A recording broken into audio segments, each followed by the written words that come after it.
နိုင်ငံရေးနဲ့ပတ်သက်လို့ရှိရင်ဒီမိုကရေစီမှာတဲ့ခုနိုင်ငံနဲ့ကြိုက်နေတဲ့ဒီမိုကရေစီတိုင်းကြောင့်ပဲသစ္စာဖောက်တဲ့သူပဲလို့ကျွန်တော်ပြောခဲ့ပါတယ်တော့คำตัวเขาเดี๋ยวเอาลองมืดคือจำใจไทยเลยมันมาอุบมาลัดมาใครเนี่ยได้ก็ได้เสียในช่วงคาในคณะว่าความลองมืดคือจำใจกันในยุคในสมัยของมินออนไลน์เนี่ยเลยดังไทยในยุคสมัยมินออนไลน์เลยดังไทยเปลี่ยนจึงหือไว้ในคณะเจ้าก็ลองเส้นตั้งสายไหมดีอันแค่เขาเดเฮ็ดเขามาตั้งเมืองหุ่มตุ่มเมืองมารไปแล้วก็ทางอินเดียนั่นก็อินเดียเขาเดเฮ็ดเขามาตั้งเมืองมารหลายในคณะว่าเดเปลี่ยนจึงหือมาถ่อมด้วยจอมกันนะคะมาสูงค่ามันในก็ฮบทบจอมขาวใจคือแทงเยี่ยวในคณะมันในเดคาเดเอาคาเดจำก็ว่าลาดก็ว่ามันก็ได้ฮู้มันก็ได้ไปฮู้ในขณะลองว่าลองมึดคือจำใจกันเมืองนึงอะไรเมืองนึงในขณะเมืองไทยได้ตั้งเมืองหกตุ่มเมืองมารลองมึดคือจำใจกันให้เปลี่ยนเจ้งหือไว้ในขณะในกับปานของมินออนไลน์ขึ้นมาในขณะคาวนว่าในเมืองไทยในขณะในเมืองไทยก็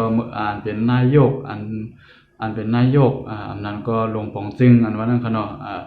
นั่นก็เมื่อเดียวก็เป็นกุนศึกขึ้นมาเปลี่ยนในขณะเป็นพลเอกประยุทธ์จันทร์โอชาในขณะก็เป็นพลเอกเหมือนกันในขณะคนไทยก็ห้องพลเอกในขณะไปแล้วก็เป็นพลเอกก็จันทร์พลเอกอันที่สูงสุดเยี่ยวในขณะ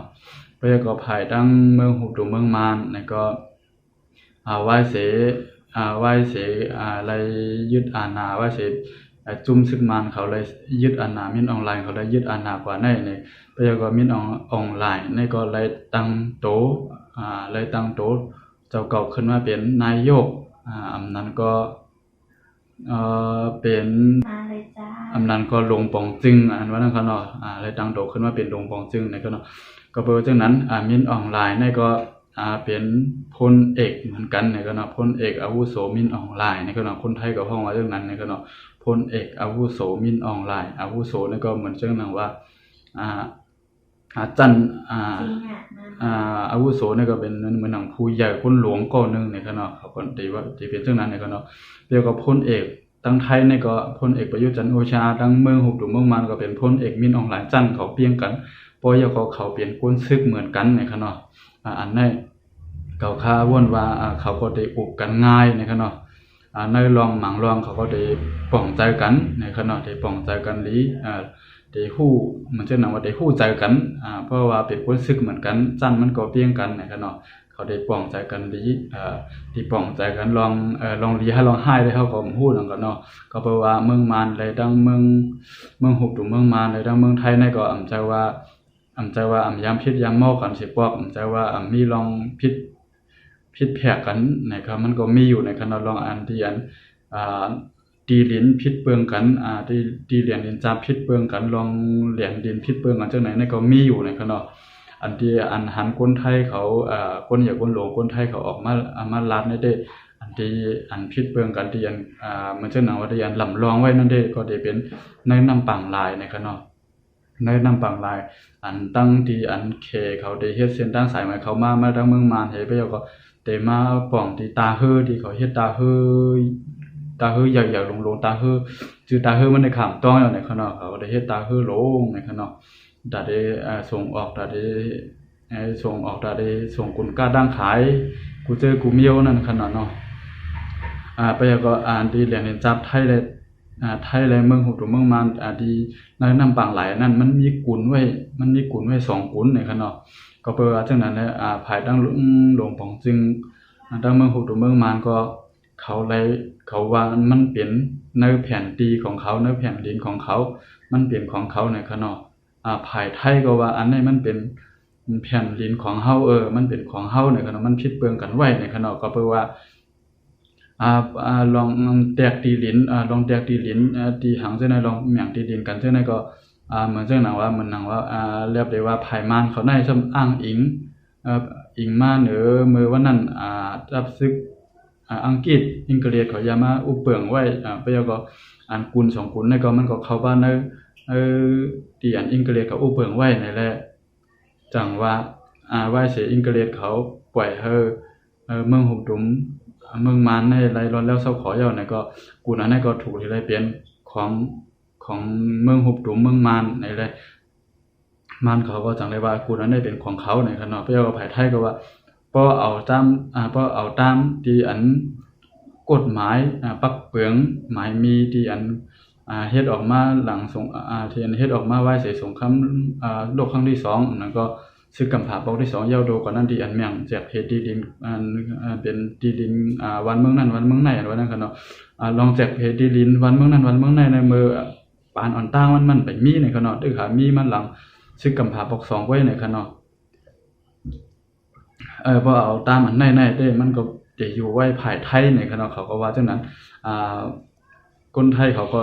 คนใหญ่คนหลวงไทยเขาก็ยามรับอยู่ว่าศึกมารเขาได้นะเขายามยื้อเฮือและยามยื้อเฮือหาปูหาปลาของคนไทยจมน้ำมาเย้าในคั่นเนาะอันนี้ยื้อจมน้ำมาเย้าในคั่นเนาะเพราะแล้วก็ภายตับศึกเมืองไทยในก็ยามขึ้นยื้อขึ้นอันเป็นเฮือกวนหวันกวนเมืองที่อันหาปูหาปลาในน้ำที่อันพิดเปื้องกันอยู่ในจมน้ำเหมือนกันในคั่นเนาะแต่ว่าเขาก็ใครออกข่าวออกง่าวเขาก็ใครเอาเป็นเรื่องใหญ่ใครเอาเป็นรองจังไหนมาลาดเส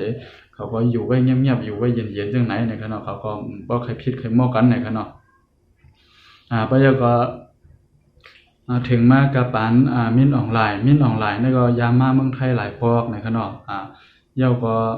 มิ้นออนไลน์ก็ได้ฮู้จักผู้ใหญ่คนหลวงในเมืองไทยแต่ว่าเมื่อเดียวได้ก็มันเจ้าอยู่เย้ามันเจ้ารู้หายตายเสียงกลางกว่าเย้าในคั่นเนาะอันที่เขาฮู้จักกันเหมือนเนื่องจากหนังที่ยังคลาดกว่าวิดีโออันป่วนมาในครับว่ามิ้นออนไลน์นี่เป็นลูกบุญธรรมของผู้ใหญ่คนหลวงในเมืองไทยอันว่าคั่นเนาะเป็นลูกบุญธรรมของพลเอกเปรมติณสุรานนท์ในคั่นเนาะติณสุรานนท์ในคั่นเนาะบ่คลาดผิดลัดเบิ่งว่าก็ก็ปล่อยวางความมันนิดนึงนะครับก็บ่จะบ่ฮู้ดิกไทยบ่ฮู้ความไทยเด้ๆนี่คั่นเนาะเขาเป็นเขาได้เป็นบ่บุญธรรมลูกบุญธรรมกันนี่คั่นเนาะเพราะก็อันมิ้นออนไลน์นี่เป็นลูกบุญธรรมของพลเอกเปรมนี่คั่นเนาะพลเอกนี่ก็เป็นคนศึกยามเป็นคนศึกเฮียนฮู้ไผศึกยามตึกพลเอกเปรมนี่นะที่อันเป็นที่คลาแล้วนี่เป็นคนไทยนี่คั่นเนาะเป็นคนไทยเป็นผู้ใหญ่คนหลวงในเมืองไทยยามเป็นคนศึกเป็นพลเอกเหมือนกันไปแล้วก็ยามตึกตับศึกคอมมิวนิสต์ในเมืองไทยนี่คั่นเนาะตับศึกคอมมิวนิสต์ในเมืองไทยมื้อวันนั้นก็มันมีคอมมิวนิสต์ในเมืองไทยนี่คั่นเนาะเขาก็ยามตึกยามแกดเขเอาไว้เมืองไทยให้ว่าเป็นดิโมคราซีให้ว่าเป็นดิโมคราซีมาลัยนั่นนี่คั่นเนาะไปแล้วก็มันเจ้าก็เป็นศึกเสียยามกายังยามเป็นป้าหลวงปองซิงในเมืองไทยในคั่นเนาะไว้สิเป็นหลวงปองซิงเย้าไว้สิมันเจ้าโป้ก็เย้าก็ซ้ำได้ในเปลี่ยนซึ่งว่าเป็นผู้ใหญ่ก้นหลวงที่ติดตามขุนหอค่ำในคั่นเนาะเป็นผู้ใหญ่ก้นหลวงเรียนขุนหอค่ำแต่งตั้งขึ้นมาไว้ใส่ขุนหอค่ำเมืองไทยปาที่กาวในเสียงกำสุดมนกว่าในก็เปิ้นเลยตั้งเอาพลเอกเปรมอันว่านะครับว่านั่นเป็นปบุญธรรมของมิ้นออนไลน์ในคั่นเนาะเป็นกวนมันซึ่งเป็นกวนรับการรับงานเป็นตัวแทนของขุนหอค่ำไว้โจเก็บนึงในคั่นเนาะมือพยายามขุนหอค่ำปาที่กาวในเสียงกำสุดมนกว่านั่นก็แปลว่าลูกมันเจ้าอันเป็นป้าที่10มื้อแล้วนี่ก็ไปย่อมรับตำแหน่งไปค่อยขึ้นนี่แหละไปค่อยรับเป็นขุนหอค่ำมันดึกพอมันเจ้าดึกลูกกว่าก้วยนี่แหละจังว่าไปรับเป็นขุนหอค่ำแล้วมันเจ้าเป็นพลเอกเปรมนี่ก็เลยรับแดนต่างไว้โจเก็บโจกำในคั่นเนาะเลยรับเอาหน้าที่บุญพรอย่าลงๆแล้วไว้โจเก็บโจกำในคั่นเนาะไว้สิขุนหอค่ำรู้หายเสียงกำสุดมูลกว่าไปบ่หึงปยก็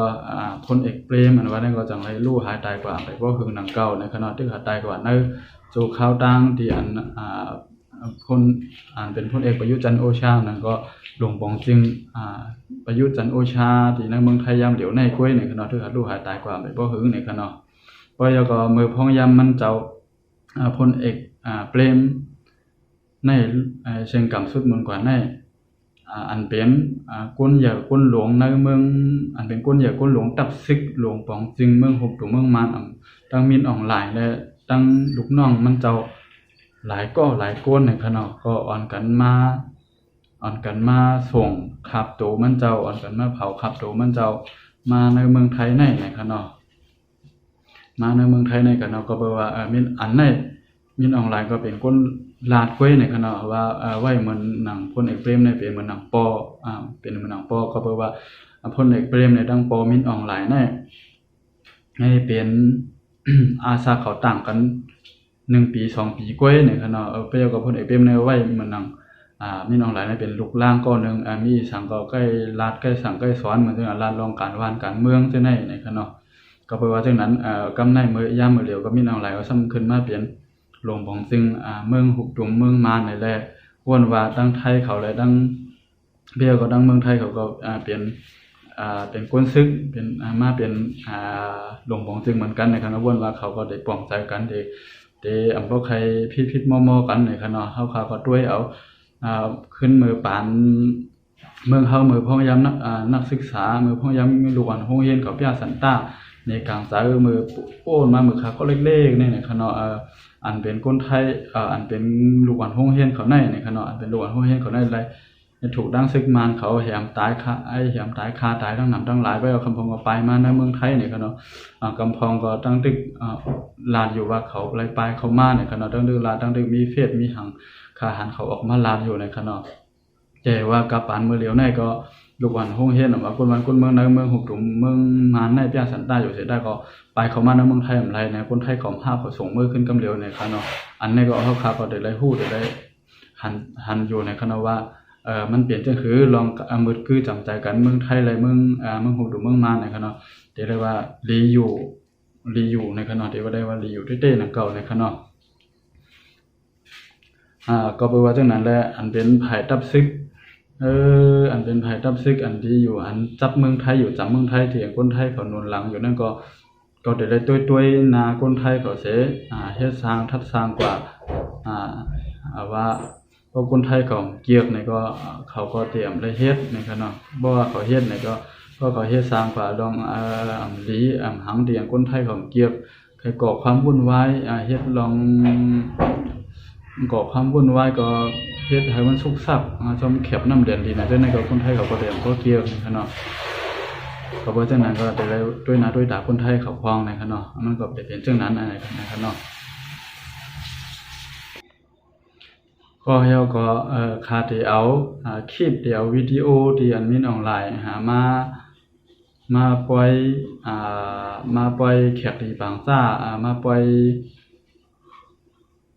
มือพองยามพลเอกเปรมอะไรสิ่งกับสุดหมุนกว่าวิดีโอดีผู้เอาข่าวเขาเลยต้องถามมันเจ้าว่ามันรู้สึกในใจมันวนเรื่องเปลี่ยนเรื่องอันนั้นคาที่เอามานี่ได้ก็เขาในขณะแต่ว่าคาก็บ่หมอความมันนำเก่าในขณะคาก็ฮู้ความมันแล้วก็เขาตามของด้วยในขณะว่ามิ่งออนไลน์มันลาดอีกสังหลายมันเจ้าลาดอีกสังหลายในขณะด้วยกันเลยครับเดี๋ยวเอามานี่นะครับเอาค่ะมันก็มีสังฆะมาสูงค่ะဒီနေ့တိုင်ပင်ကြီးနဲ့ကျွန်တော်လည်း2012ခုနှစ်ပါစပြီးတော့တွေ့ခဲ့တော့ကျွန်တော်တမန်ကောက်စုချိုးနေတဲ့သူကာရဝပြုခဲ့တာရှိတယ်။ထိုင်နိုင်ငံသားတွေခိစင်ပါဘူး။တိုင်ပင်နဲ့ကျွန်တော်အဖေနဲ့အသက်10နှစ်လောက်10နှစ်ကြာတဲ့အချိန်မှာတိုင်ပင်နဲ့ကျွန်တော်တွေ့တာပေါ့။ဟောဒီတင်လာပေါ်မှာတိုင်ပင်ကတော့ကိုယ်မှာတိုင်ပင်ကတော့ကိုယ်အတွေ့အကြုံလည်းအများကြီးရှိပါတယ်။စီးအတွေ့အကြုံတမန်ကောက်စုချိုးလုပ်ခဲ့တယ်။တော့နိုင်ငံတော်ဝန်ကြီးချုပ်လုပ်ခဲ့တယ်။တိုင်းပြည်မှာတောင်းစီရှိတယ်ပြောတာတွေ့တယ်จริงๆแล้วท่านเป็นบุคคลตลอดทางทุกครั้งที่เจอกันครับကျွန်တော်လည်းခုနပြောတဲ့အသက်ရွယ်ရပြန်တားဖာရွယ်ပေါ့လေတော့တစ်ခုအဖေလိုပဲကျွန်တော်တွေ့မိပါတယ်ဟောတာသမီးလိုပဲဆက်ဆံมาแล้วဆိုရင်အမြင်ပေါ့လေตัวท่านเองก็ไม่เคยพบกับประธานองค์การสักครั้งเลยนะครับပြောတဲ့စကားတွေတော့အများကြီးပေါ့နိုင်ငံရေးနဲ့ပတ်သက်လို့ရှိရင်ဒီမိုကရေစီမှာတဲ့ခုနိုင်ငံနဲ့ကိုက်ညီတဲ့ဒီမိုကရေစီတန်းကြောင်းပဲသစ္စာပေါ်တဲ့သူပဲလို့ကျွန်တော်ပြောခဲ့ပါတယ်ก็คำ